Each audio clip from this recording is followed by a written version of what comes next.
샬롬, 말씀 읽어주는 김기웅 목사입니다. 오늘도 기대하는 마음과 사모하는 마음을 가지고 하나님의 말씀 함께 읽겠습니다. 열왕기상 1장 1절부터 10절까지의 말씀입니다. 다윗 왕이 늙었다. 그도 세월을 당해낼 수는 없었다. 이불을 몇 겹씩 덮어도 따뜻하지 않았다. 그래서 신하들이 왕에게 말했다. 우리가 주인이신 왕을 위해 젊은 처녀를 하나 구하여 왕 옆에서 시중들게 하겠습니다. 그 처녀와 함께 잠자리에 들면 왕께서 기력을 회복하실 것입니다. 그들은 이스라엘에서 가장 매혹적인 처녀를 물색하다가 수넴 사람 아비삭을 찾아 왕에게 데려왔다. 그 처녀는 눈부시게 아름다웠다. 그녀가 왕 옆에 머물며 시중을 들었으나 왕은 그녀와 관계를 갖지 않았다. 그때에 하킷의 아들 아도니아가 우쭐대며 말했다. 내가 다음 왕이다. 그는 전차와 기병과 호위대 10명을 앞세우고 다니며 세상의 주목을 끌었다. 그의 아버지는 그를 완전히 버릇없는 아이로 길렀고 한 번도 꾸짖지 않았다. 게다가 그는 아주 잘생겼고 서열상 압살롬 다음이었다.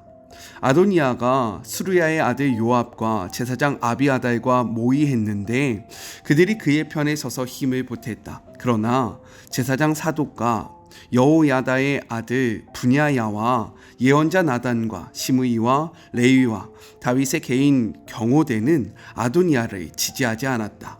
그 후에 아도니아가 로게센 근처에 있는 소할렛 바위 옆에서 대관식을 거행하고 양과 소, 살찐 송아지를 제물로 바쳤다. 그는 자기의 형제들, 곧 왕자들과 지위가 높고 영향력이 있는 유다 사람들을 모두 초청했으나 예언자 나단과 분야야와 왕의 경호대와 동생 솔로몬은 초청하지 않았다. 이것은 하나님의 말씀입니다.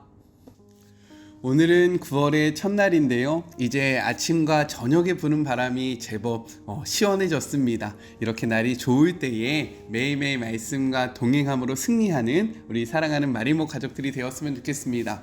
오늘부터 함께 묵상할 열왕기상은요 10월달까지 계속해서 말씀을 함께 나누게 되었는데요. 그 열왕기상이 이야기하는 것이 무엇인지 개론을 먼저 이야기하고 오늘의 말씀을 함께 나눠보도록 하겠습니다. 열왕기라는 것은요 왕들을 열거한 기록이다라는 뜻으로 이스라엘과 유다의 모든 왕들의 통치를 기록한 데에서 붙여진 제목입니다. 원래는 한 권의 책이었는데 번역을 하다 보니까 양이 너무 많은 거예요. 그래서 둘로 나뉘게 되었습니다. 그것이 바로 열왕기상과 열왕기하가 되는 것이에요. 유대의 전승에 따르면요 예레미야가 그 저자로 이야기되고 있으나 사실 이를 뒷받침해 줄 만한 증거가 매우 부족합니다. 그렇기 때문에 우리는요 예레미야가 이것을 지었다라고 이야기하기보다는 누군지 모른다, 즉 저자 미상으로 보는 것이 더욱더 정확하다라고 생각할 수 있는 것입니다. 때로는요 아닌데 맞다라고 이야기하기보다는 모르는 것을 모른다라고 이야기할 줄 아는 그러한 용기와 믿음이 필요할 줄 믿습니다. 아셨죠? 우리 나중에 하나님 나라 올라가서 한번 물어봐 봐요. 네.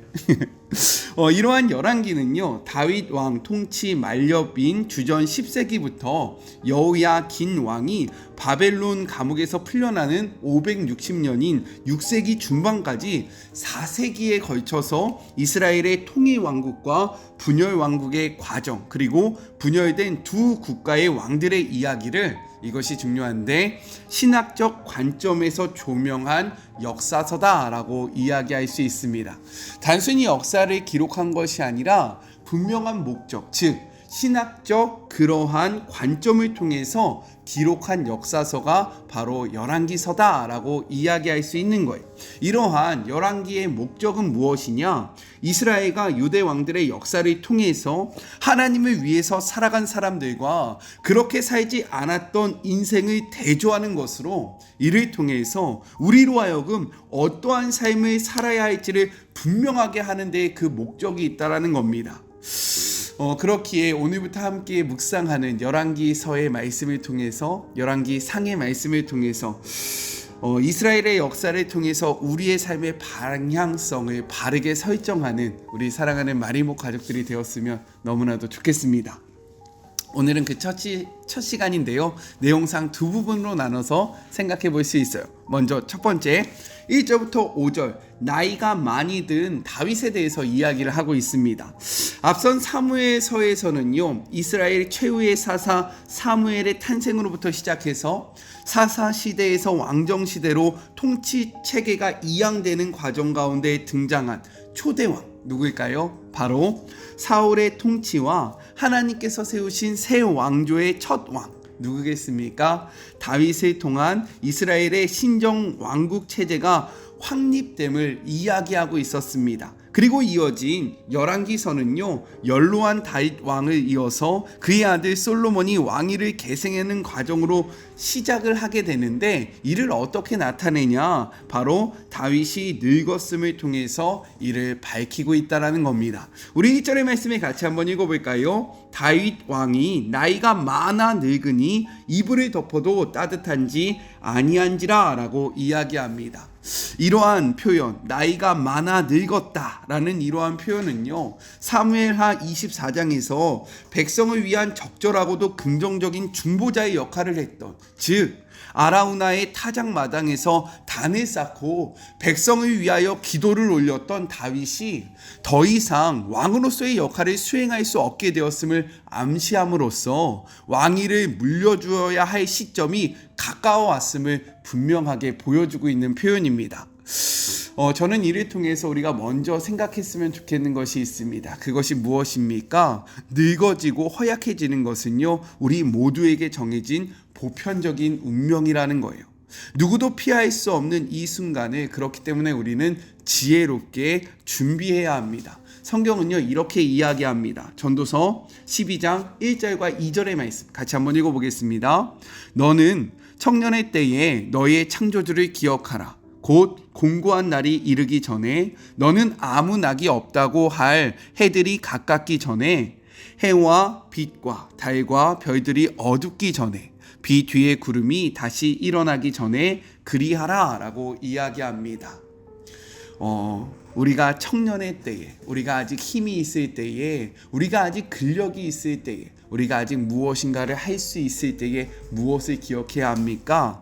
바로 우리를 지으신 창조주를 기억하며, 우리가 힘이 없고 연약해져서 하나님을 만날 그때를 미리 준비하는 우리 사랑하는 마리모 가족들이 되었으면 좋겠습니다. 이때를 피할 수 있는 사람은 아무도 없다라는 거예요. 아셨죠? 우리 그날을 함께 준비합시다. 이렇게 다윗이 늙자 그의 신하들이 선택한 방법이 무엇이냐? 굉장히 세속적인 방법을 선택합니다. 바로 젊은 처녀를 통해서 기력을 얻게 하는 것이었어요. 우리 2절의 말씀을 같이 한번 읽어볼까요? 그의 시종들이 왕께 아뢰되 우리 주 왕을 위하여 젊은 처녀 하나를 구하여 그로 왕을 받들어 모시게 하고 왕의 품에 누워 우리 주 왕을 따뜻하게 하려 하리이다 라고 이야기합니다. 신하들이 생각했던 방법, 왕이 기력이 세어갈 때에 그들이 원래 해야 할 것은 무엇입니까? 하나님의 뜻을 구하고요, 하나님의 방법을 구하면서 하나님이 다음에 이 왕국을 어떻게 세워나가기를 원하시는지, 그리고 지금 이 마지막 시점을 어떻게 마무리해야 할지를 기도해야 하는 그때에 그들이 선택했던 것은 세속적인 방법이었습니다. 즉 젊고 아름다운 여자를 통해서요, 다윗 왕이 다시금 기력을 회복하는 것, 이것을 꿈꾸면서요, 그러한 행동을 향하여 나아갔다라는 거예요. 이러한 목적으로 그들은 아름다웠던 처녀 수넴 여자 아비삭을 얻게 됩니다. 그리고 다윗에게 데려와요. 하지만 다윗은 그들의 뜻대로 움직이지 않습니다. 우리 4절의 말씀을 같이 한번 읽어볼게요. 이 처녀는 심히 아름다워 그가 왕을 받아들여 시중을 들었으나 왕이 잠자리는 같이 하지 아니하였더라.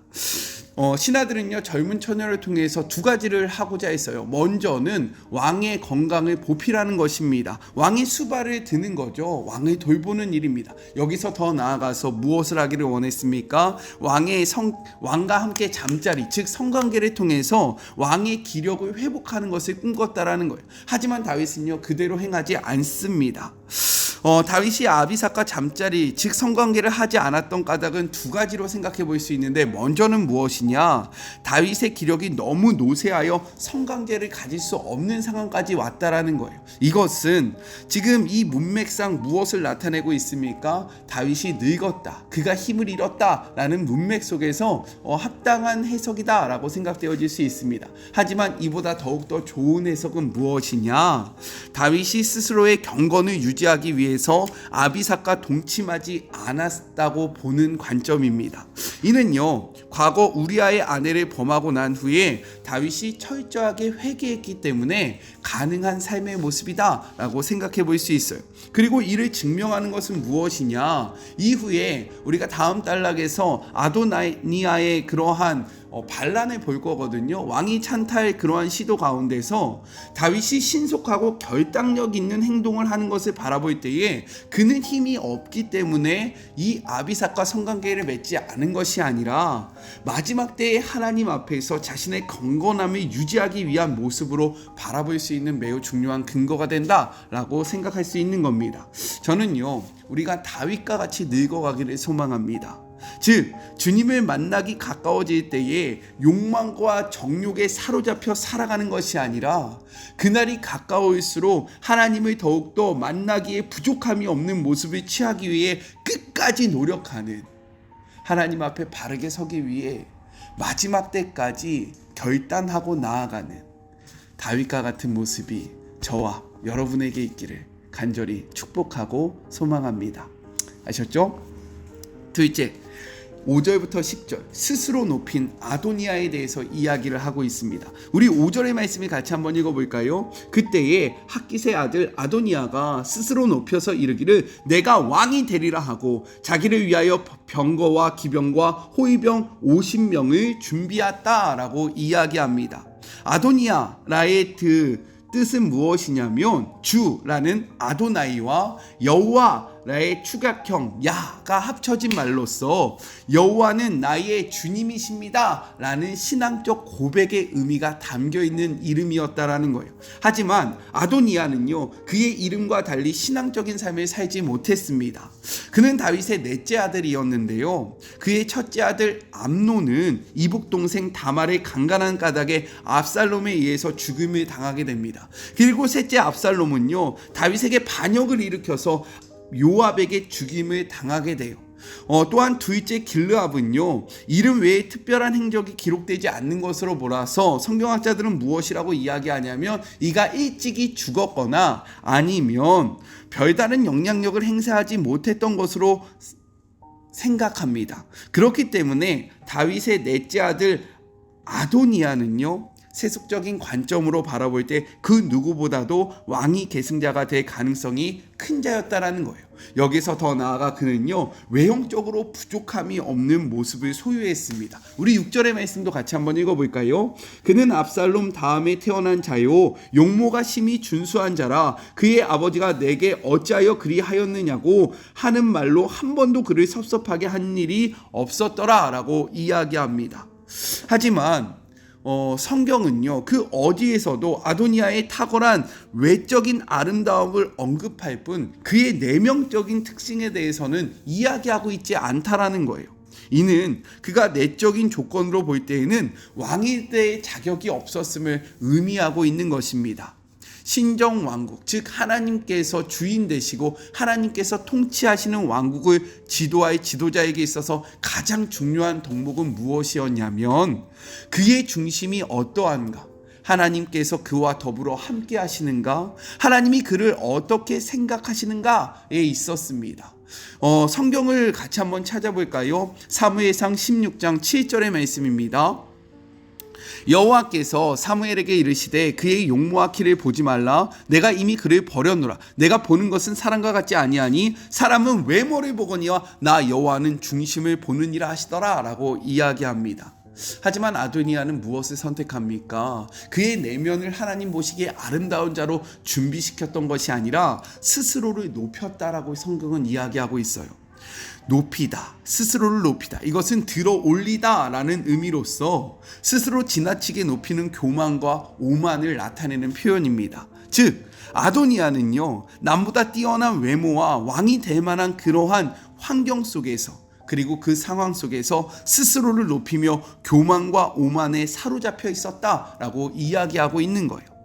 하지만 하나님께서는요, 교만한 자를 가증히 여기시고 교만한 자들을 반드시 패하신다라고 말씀하십니다. 잠언 16장 5절의 말씀이에요. 무릇 마음이 교만한 자를 여호와께서 미워하시나니 피차 손을 잡을지라도 벌을 면하지 못하리라 라고 이야기합니다. 그렇게 그는 하나님 앞에서 사용받지 못하게 된 것이에요.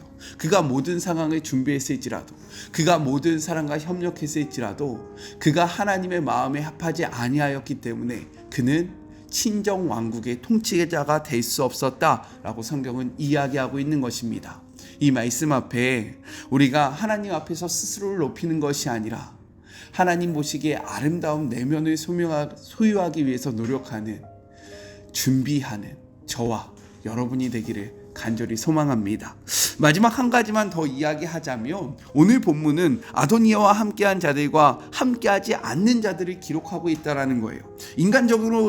인간적인 눈으로 바라보면요, 다윗이 노쇠해지는 이때에 아도니아와 함께하는 것이 성공의 자리라고 충분히 생각되어질 수 있습니다.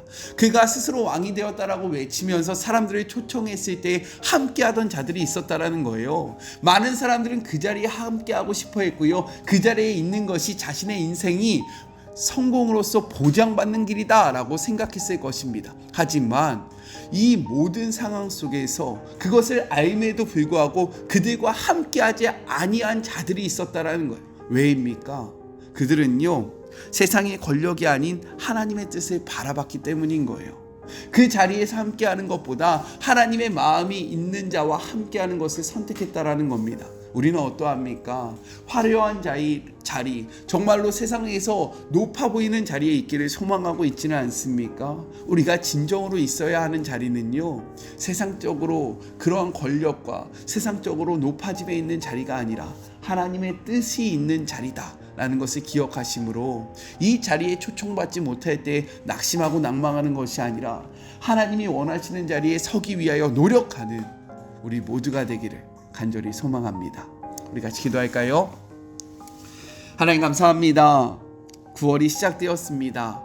날이 많이 시원해졌습니다. 주님, 무더웠던 8월도 지켜주심에 감사하고 9월 한 달도 매일매일 하나님의 말씀과 동행하며 승리하기를 소망하오니 주님 말씀을 가까이 하는 우리 사랑하는 마리목 가족들 될 수 있도록 축복하여 주시고 역사하여 주시옵소서. 하나님 아버지, 열왕기는 누가 하나님의 사람이며 하나님의 사람에게는 어떠한 결과가 있고 하나님을 선택하지 아니한 자들에게는 어떠한 삶의 모습이 있는지를 분명하게 기록하고 있습니다. 우리가 이 말씀을 매일매일 묵상함으로 역사를 통하여 우리가 어떻게 살아갈지를 분명하게 결단하고 우리의 삶의 방향성을 설정하는 매일매일이 될 수 있도록 축복하여 주시옵시며, 말씀을 묵상하고 그치는 것이 아니라 이 묵상한 말씀을 힘입어 삶의 자리에서 힘있게 살아가는 주의 모든 자녀들 되게 하여 주시옵소서. 이제는 우리 주 예수 그리스도의 은혜와 하나님의 그 크신 사랑하심과 성령님의 교통하심이 9월을 시작하며 9월 한 달도 하나님의 말씀과 동행하기로 결단하고 다짐하는 우리 사랑하는 마리모 가족들 머리머리 위에, 이들의 가정과 이들의 기업 위에 지금부터 영원히 함께 하시기를 간절히 축원하옵나이다. 아멘. 9월 한 달도 열왕기 상의 말씀을 통해서 승리하는 하루하루가 되기를 간절히 소망합니다. 저는요, 삶의 자리가 시작되는 월요일 날 또 만나도록 할게요. 사랑하고 주님의 이름으로 축복하면서 오늘 하루도 힘내세요. 우리 내일 만나요. 월요일 날 만나요. 안녕. 오늘도 수고하셨습니다.